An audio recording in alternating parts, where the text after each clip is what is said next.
Hello everyone, how are you doing? Welcome to another video. This is the video log for June 2022. Now in these videos I usually just talk about what I've been up to recently and the stuff that's coming up next as like a way for my Patreon supporters and YouTube subscribers to know what I'm planning to do and know if it's worth supporting and following and that kind of stuff. As always, you can go to patreon.com/psenough. Donate what you can afford. Donate €1, €2, €5, €10, whatever you can afford is very much welcome. Since I don't have a full-time job, content creation is my full-time job and it's still not quite paying the bills right now.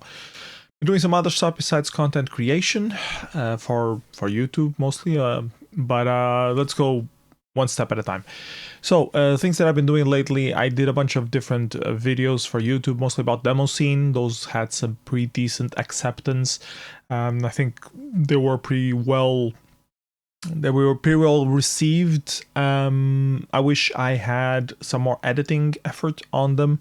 That's one of the things that I think I could be doing better if I could afford the time to be investing in doing it better. If I had someone to help me edit, or if I had enough income to justify it, I would invest more time in it. But right now, I don't. So I try to get the main idea out of the way, and I follow the. I saw this recent video where they talked about a 70% rule of meeting your perfectionism of trying to get something done.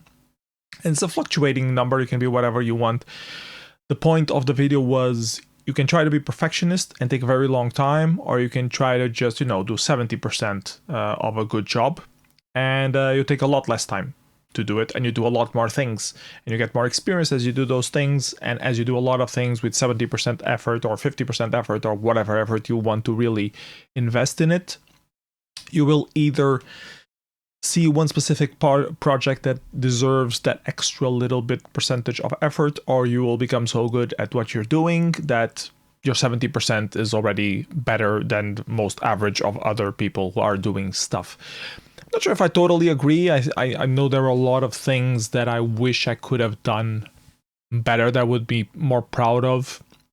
Like going back to Mystery Demoscene Theater 9000, there were a lot of episodes that when I rewatch, I cringe because it lacks flow, it lacks graphic vision, it lacks sex appeal, for lack of better words. Like, it's not appealing for people to go consume it. And if it's not appealing on first sight, and if it's not on a very easily consumable format, then people will not want to consume it, will not look for it. It will not get a snowballing reputation as being the best thing, since the slice spread and attract more audience. And maybe that's one of the things that why the Mystery Demoscene Theater never really rose more than the usual bunch of 40-60 viewers that it had.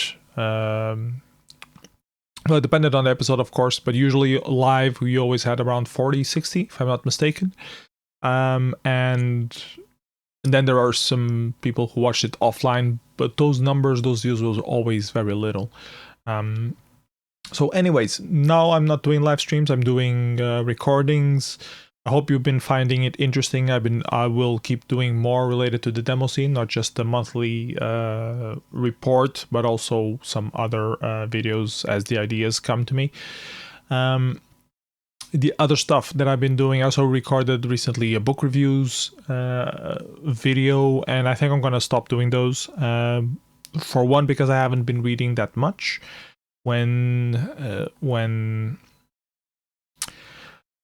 When my kid got sick, I didn't have much time to read, and there was like almost 1 month because it dragged on. Then we were sick, me and my wife. Then he got sick again. Then we were sick again. So it's been almost like 1 month without me having read anything. And I finished reading this audiobook. That's why I did the book review. And it doesn't really get that many views. People are not randomly interested in seeing what I've been reading, which is a bit sad, but it is what it is. So yeah, I did spam the link a bit, but it just doesn't attract any views. So I think the main focus of this channel is mostly the stuff I've been doing for Demoscene and some how-to videos. If there's something like of universal benefit for the world, I could do more of those, and that's what's been driving the channel.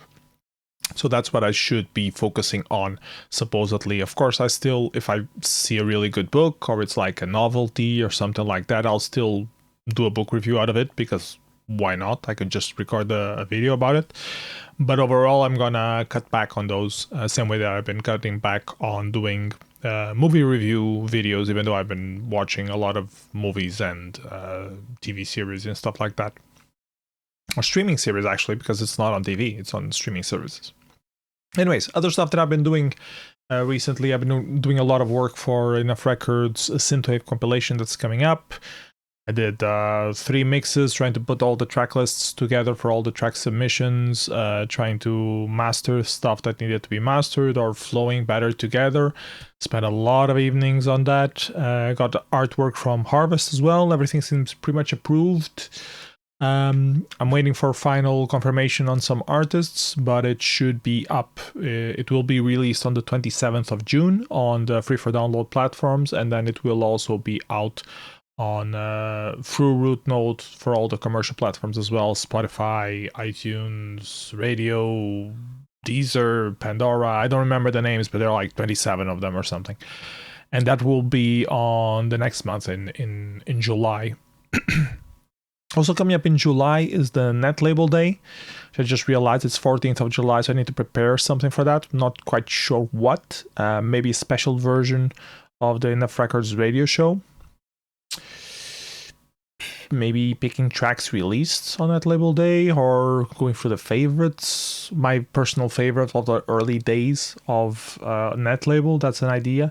Which leads me to another topic that I wanted to mention, which was my backup disk failed again. This is the second time that it fails in like 6 months. Last time I managed to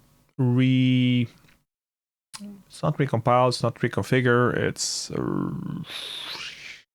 fix the master boot. It's not master boot, it's what's it called? Master file table, master table file, MTL, I think. The stuff that lists where all the files are in a partition.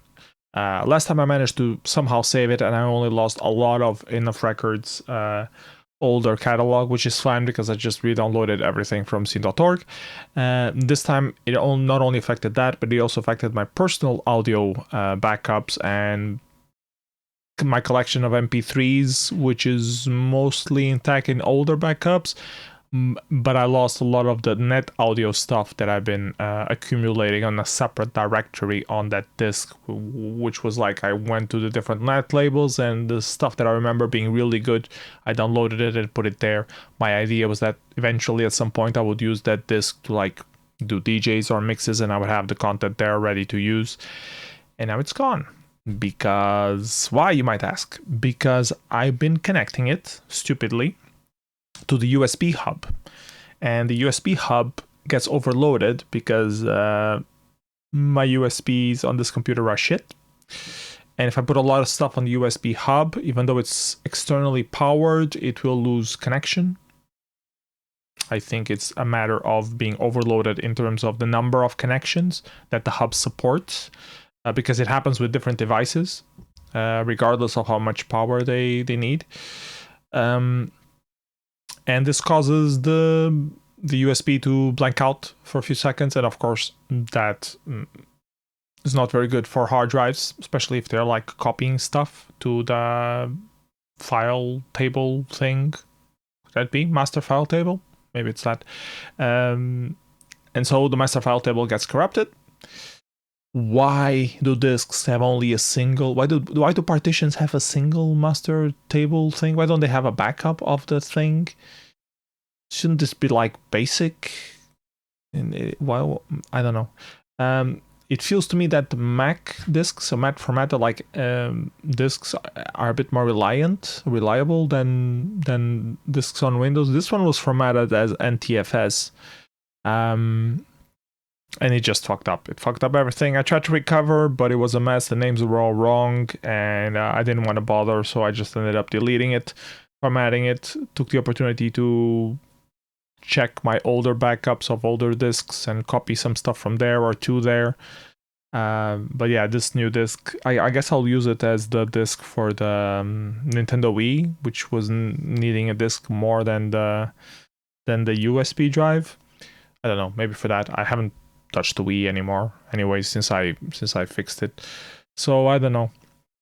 Anyways, those are some of the things that have been happening. Then I've been doing a lot of Inércia organization stuff, going over the page, freshening up the page, putting more information there, opening the registration. So if you're planning to come, please register. We have a limited number of seats at Inércia Demoparty. We will privilege people who are coming from abroad, and we will privilege people who are coming with productions to submit. Registration is already open. Another information that's also open is the competitions that we will have. And we're having a new system, which is a championing system, where if you want a specific competition and you want to do it for Inércia, and you know a couple of friends who want to do that specific competition as well, you're free to champion that competition. Tell us about it, tell us the idea, the rules, we put it up on our website, and we'll run the compo for you. I mean, if there's a specific compo that you always thought, this is a great idea, why doesn't anyone do it? We can run it for you. As long as it's related to the demo scene, it's welcome. We just want more people participating at Inércia. And showcase the different parts, different niches of the demo scene to people who follow the stream at Inércia, which is one of the things that we will do for sure. Excuse me. One of the things that we will do for sure at Inércia is make sure that we have a proper live stream with proper VOD system, so everything is properly archived. Been seeing more parties happening recently, which don't give a shit about the VODs anymore. They just assume that you're there for the live stream, and if you missed it, then you missed it, and you're fucked, and you'll never see again what happened at the event. For me personally, it's very sad, because if the pandemic couldn't get the parties to get their shit together in terms of supplying a proper live stream with proper backup historic of what happened for people to be able to rewatch it, I don't know what will. On the plus side, that means that if at Inércia we pay attention to that and do it properly, according to my book, then we will have an advantage over the other parties, and hopefully more participants will enjoy the live stream of Inércia over the live streams of other parties. Let's see. Anyways, enough of ranting about the VODs. You already heard me rant about VODs a lot of time. I do mean some Tick 80 thing for Evoke as well. I had this idea of remaking High Noon. I think I already talked about this before. Remaking the game High Noon from the ZX Spectrum. I've been working on that, polishing it up. I'm having some issues with the music, but I already bothered Genio to help me with that. Hopefully he'll deliver. And I'm still yet to see if Evoke will have an interactive compo or not, or a wild compo, because it's like a game, but it also has an intro at some point as well. So I don't know what compo to submit, but this will be one of the things that I will take to Evoke with me, and probably will do more since I already bought my tickets and I'm flying there and getting a hotel and everything. It's very costly, more costly than I'm making on content creations. So I'm gonna lose money that month to go to a demo party. So I need to do some content to compensate for it. Otherwise, I'm slowly burning my money doing hobby stuff and not getting anything back. Talking about burning money doing useless things, I thought about getting back to my creative writing, because I have a lot of back catalog stuff that I want to finish, polish, do. I have a lot of stuff on my to-do list that I want to clean related to creative writing. I was a bit on a... It's not a bomb, it's not a rut, it's I was a bit upset of being denied for a few short stories that I submitted a couple of years ago, and some that just, you know, being dragged out and had no answer at all, things like that. And I had idea for a new one. So these are the ideas of the stuff that I want to do. One, there's this 1,000 words short form thing for new authors at a speculative fiction label in Portugal, which I want to submit something for. Submitted something to this label before, but they stopped editing anthologies. And those were one of the reasons why some of the submissions that I did, 2 of them were for this label, which they closed shop and are no longer doing editions. Want to get something on this fucking label. I already submitted something for it before, and it never got a. It's not like it was rejected. They just didn't want. They decided not to keep printing. They decided to focus more on doing supporting events and stuff like that. I actually even had an interview in Portuguese with my wife, to the main editor of the label. It's called Imaginauta for those who are Portuguese. I had an interview on our channel, Books and Beers, where we talked about him, about different stuff. He's an author as well, so we talk about editorial things, problems of editorial, writing things, speculative fiction, events in Portugal, and all that kind of stuff. And it got me pumped up to participate, to try to do this 1,000 words thing, because I know I should have something in here that is worth to put out and should be somehow within 1,000 words or editable into reaching 1,000 words in some way. So that's one of the projects I want to do. Then I want to write the damn hot sauce story, because I had this idea for a hot sauce story. A guy that is obsessed with hot sauce and has this kinky relationship with his wife, that where things go wrong, and it involves hot sauce with sex and other different stuff. I had this idea, but it was a bit for a very short story, but then it felt like it was too sexual. So I thought of extending it, and I did like this whole different chapters, laid out the basic ideas for the different chapters, and I sent them to my wife for her to review, and she didn't tell me anything. And then I forgot all about it. A few months later, I tell her, "Oh, you forgot to give me feedback." And she's like, "What the hell are you talking about?" So I sent her again. And again, she forgot to read about it. And now we did that dance again a couple days ago, and I think she forgot about it once again. So yeah, I'm kind of giving up on her giving me any feedback, and I'm just gonna go forward with it and write it anyways, because I think it's a good story. Not sure on the chapter layout. That's why I wanted her feedback. But I'm gonna advance anyways if I find the time to do that, which I will need some time to do so. Another thing that I wanted to do was to remake one of the rejected stories, which was about adamastor, and which is a mythical Portuguese creature. And I wrote this short story about a guy who was part of this ritual, which was very weird and stupid and thing, but it was written very tongue-in-cheek sort of thing. And the ritual, in the end, sort of summoned the monster adamastor in some shape or form, but it wasn't very clear, and it wasn't at all frightening. It was just a silly story, pretty much, very tongue-in-cheek. And I saw this label in Portugal that are putting out, focusing on publishing horror and terror.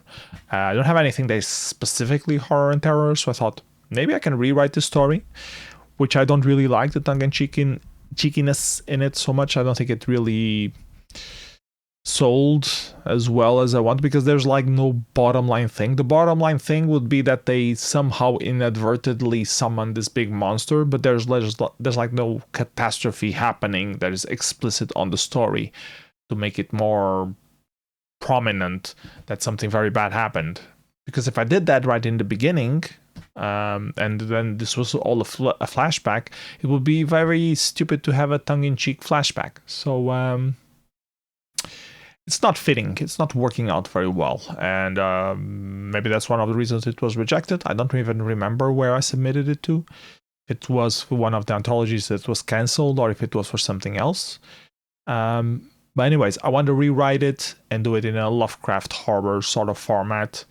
Very long-winded, with very hard descriptions, but focusing every single chapter to be like mystery and something very surreal and weird, and that's gonna blow your mind if you look it straight in the eyes, sort of thing.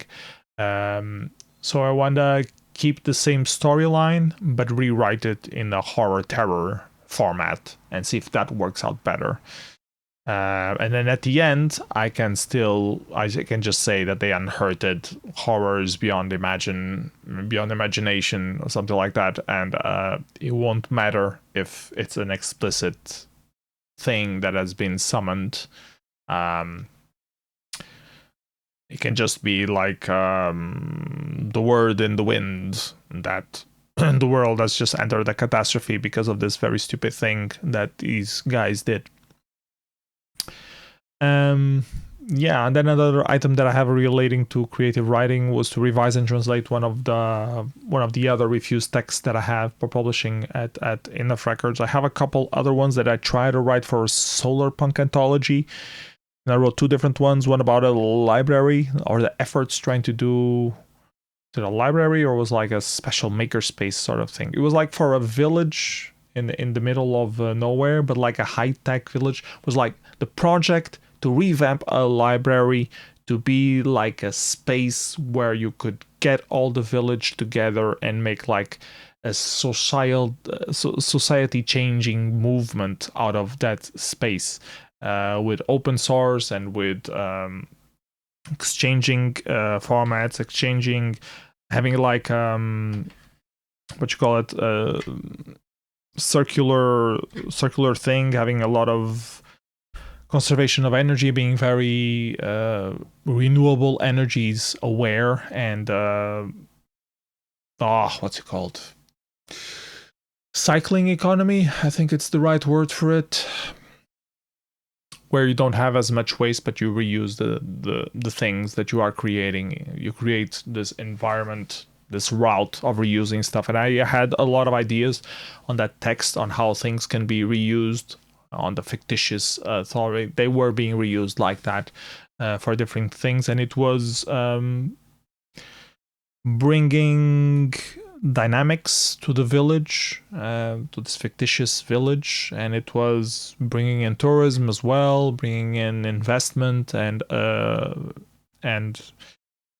better society overall. So that was the idea, the description of this whole project of the library, and then at the end I made a twist that this was like a presentation of a person or a dream of the person, and the person has been trying to do that dream for many years, and there's always some political thing or some bureaucracy thing that's preventing her from really achieving that vision and putting it into real practice in her real place.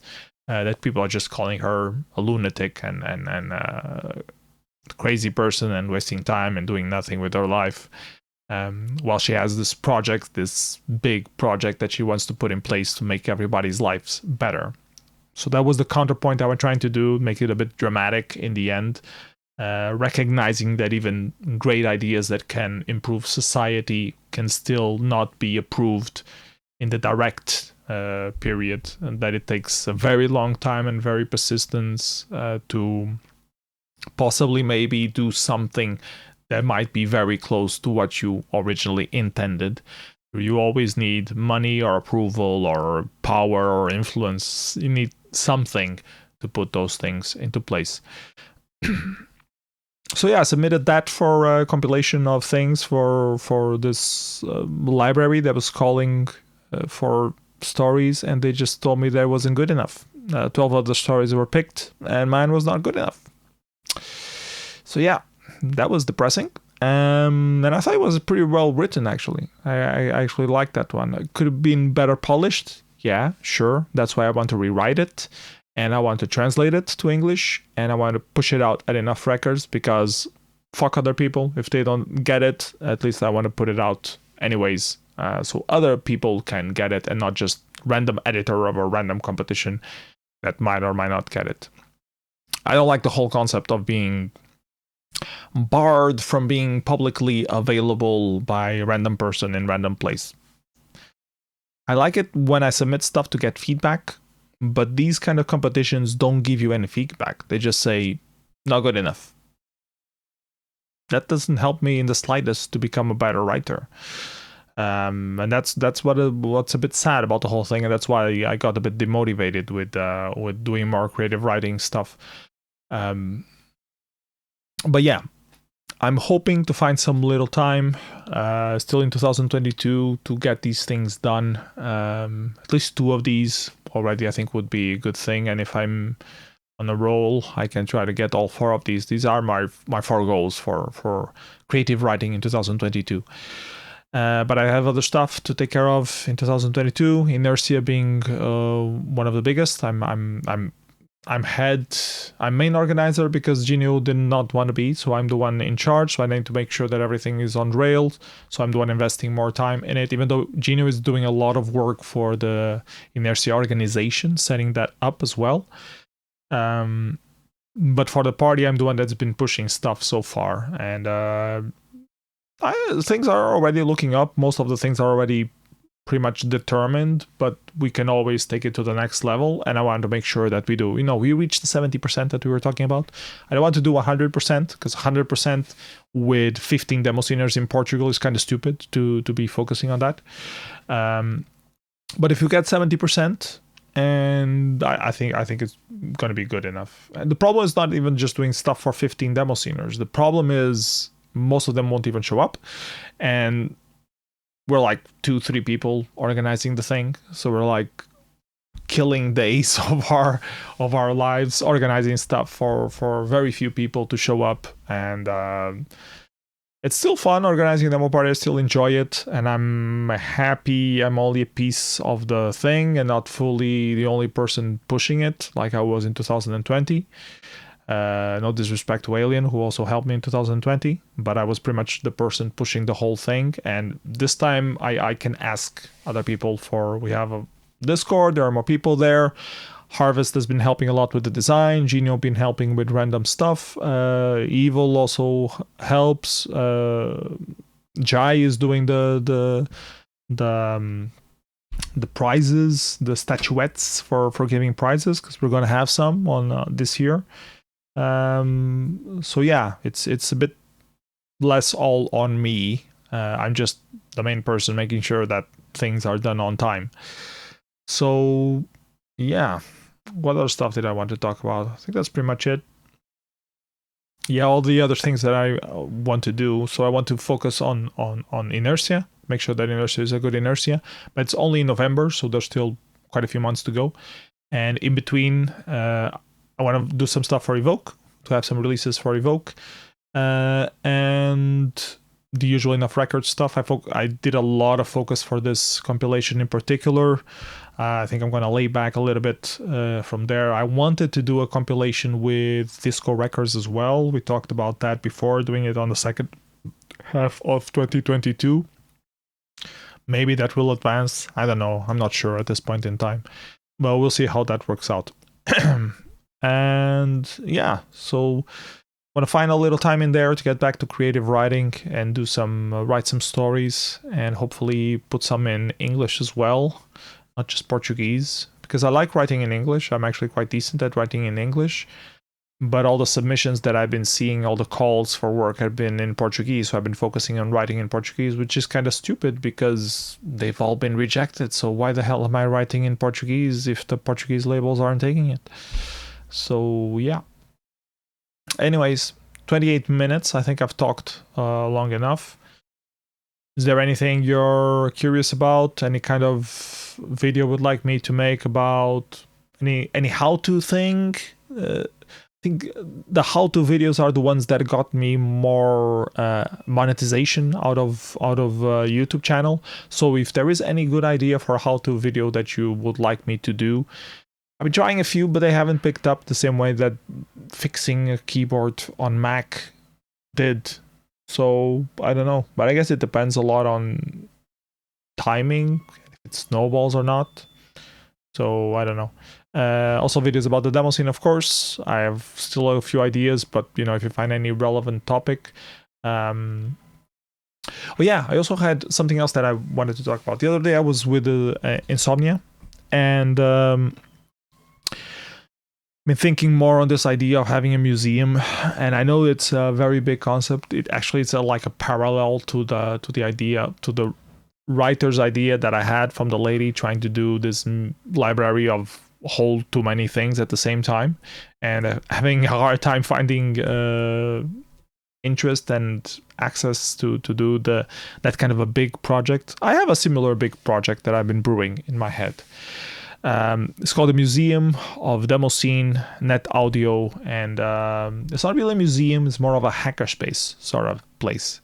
So I have this idea in my head for a place where you go and you have an array of old machines, retrocomputing machines. So it's a museum of Demoscene, netaudio, and retrocomputing, but it's not a museum, it's a hackerspace / museum. Have a whole lot of machines, all of them ready to play demos. You can also play games on it if you want, but the main aspect of the thing is for Demoscene and showing the Demoscene history. So I want to have a corner with all the different machines ready to use and ready to play stuff, and being able to hook them up to a big projector to play whatever we want on the projector directly. Use the same space to host Inércia Demoparty, so it needs to have enough room to have projector, stage of some sort, and some chairs in front of the place. It needs to have an entrance of some sort, a little bar of some sort. We want to have craft beer on tap and selling some cupcakes. On the stage, I want to have a music jam session where anyone can just go there, pick up a random instrument that is there, and just be able to record directly what they're doing, and have the space open for people to go there and jam and record and take it home with them if they want. And at the same time, ask for donate whatever you want. You have an old synthesizer or something that you don't want to use anymore or that needs repair, you can donate it to the place. Have a corner for soldering, fixing old hardware, that kind of stuff. And then have some tables for workshops on creative coding, producing music, learning to do graphics, digital art, learning how to make games, hosting game jams, hosting Demoscene events, hosting hackathons, those kind of things. So that's the kind of space that in my head, I wish I would have and run in some shape or form. Then in a corner, I want to have a big timeline, big mural with a timeline of the different stuff that happened, both in the netlabel scene and the Demoscene. And this is why I want to have like a timeline, so you can see where things began and where things ended. And the focus is to show the historic of the Demoscene and the historic of the netlabel scene. Like, where did Demoscene come from? Where did netaudio come from? Those music groups, how people used to communicate, how they communicate now, how we went from trading floppies to using BBSs to using IRC to using the mods, as we used to call them, ICQ,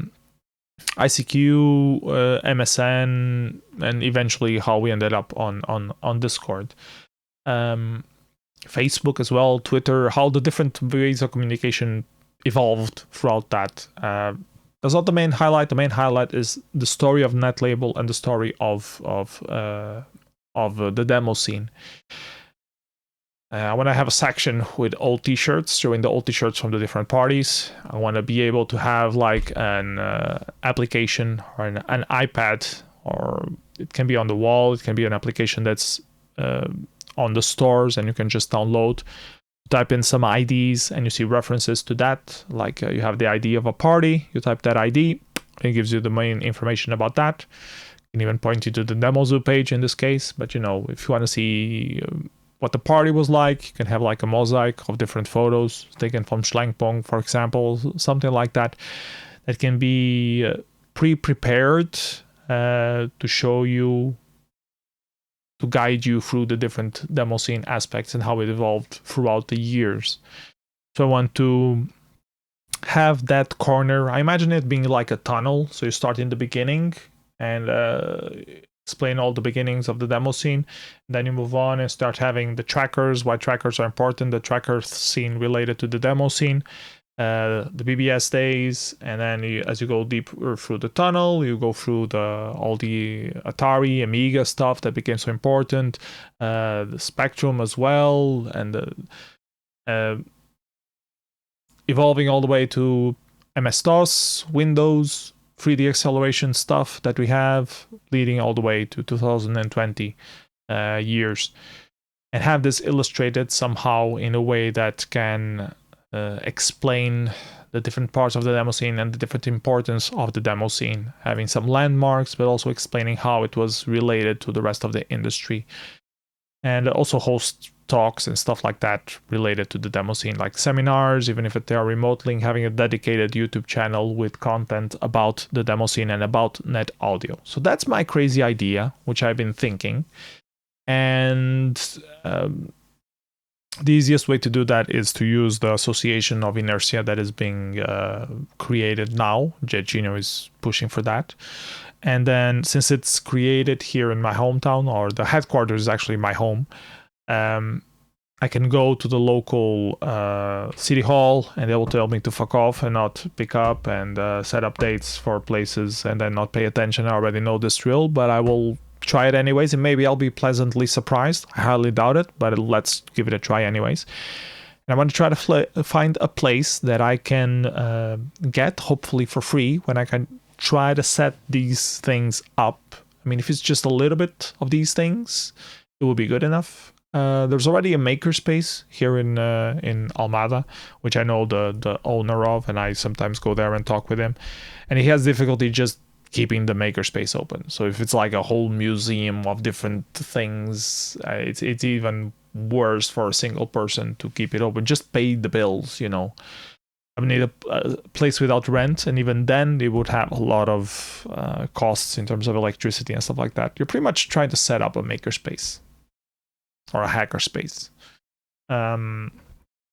So yeah, that's a dream that I've been having. That's what I've been drafting down on some pieces of paper, like the different stuff that has, like small details, like having a machine where you can listen to the different netaudio releases. It can be part of the application as well. But then you go to this machine and you say, okay, I liked this particular EP.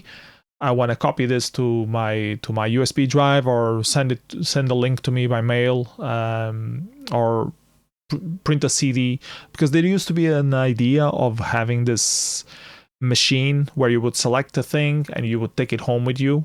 And at the time it was a CD, but this was like 10-15 years ago, where people still listen to CDs. No one does that anymore. Everything is just digital nowadays.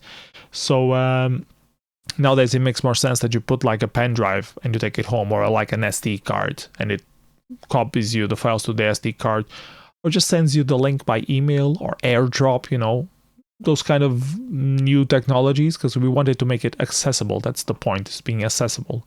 Just go there and you get it, and you can take it home with you and listen wherever you want, because that's what they want you to do. That's why Creative Commons licenses were created, to allow for people to better share their work non-commercially. So yeah, this is the idea that I want to have. Obviously, there would need to have like a community of different people involved, because like I'm no good at setting up places or having a graphic identity for things, or repairing machinery. I barely know how to solder myself. So I would need to get a body of other people interested in the project and going there regularly or semi-regularly. And considering that I don't know many people in Almada, despite living here for quite a few years, it could prove hard. Like if this was in Porto, I would know a lot more people through, you know, the contacts I had in university or different places that I worked, or just local friends, stuff like that. But being in another city, it's a bit harder. Yeah, it's the idea that I've been brewing. And I think if I pitch it the right way, that it's a long-term project, that it's something that I can already donate a lot of stuff off, that I just need a space to start doing things. And if I hadn't bought the house that I just bought because of our neighbor and this building needing reparations, I could just, you know, buy a place entirely and not have to worry about rent. And that would open up things a lot more. Because the rent really scares me. If I go into a place and I'm setting all the things up there, and then suddenly there's no way to pay rent, then I'm just screwed. If I can't pay the bills, that's fine, you know. I can just close down for a little bit, but rent, you have to move out and take all the stuff with you and just destroy everything that you just did to put stuff there in place. So yeah, but I'm very weary of how a city hall can help in this thing.